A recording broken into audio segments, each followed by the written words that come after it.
Alo buonjo bang' piny owacho medo gi siling 500 ewi nengo mar uso oduma ne NCPB kuom ogunia mar kilo 90. Maler mogol kod jata tije maduong' mar dero mag cham e pacho ka Joseph Kimeto e kinde mano chopo nyim kamati mar od bura e weche mag pur. Chris Owino nigi ler mathoth.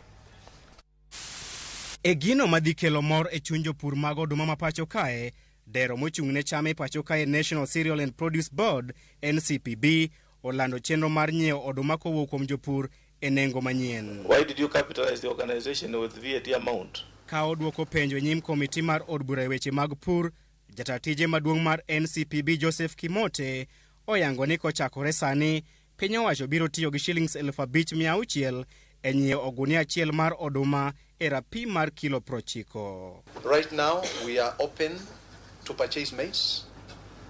For those farmers who can actually deliver maize to our stores, the price we are paying is 5,000.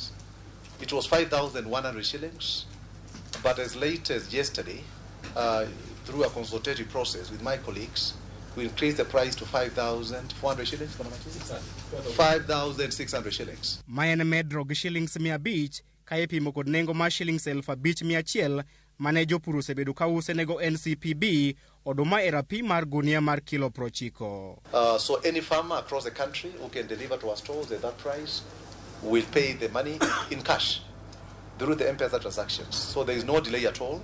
Kimeto bende onyiso komitino ma otelne kod jaod bura ma Navaholo Emmanuel Wangwe ni dero mar piny owacho nigi bando maromo gana 50, bando mane omigi kod bengi mar piny mangima World Bank. We have almost 50,000 bags of maize in our stores, and those bags are mainly being procured for the World Food Program. Ewi chenro mar piny owacho mar pogo jopur mbolea e nengo mogonyore, Kimeto olero ni piny owacho osechako keyo mbolea maromo bag milion 6 motelo ne kinde mar komo mabiro.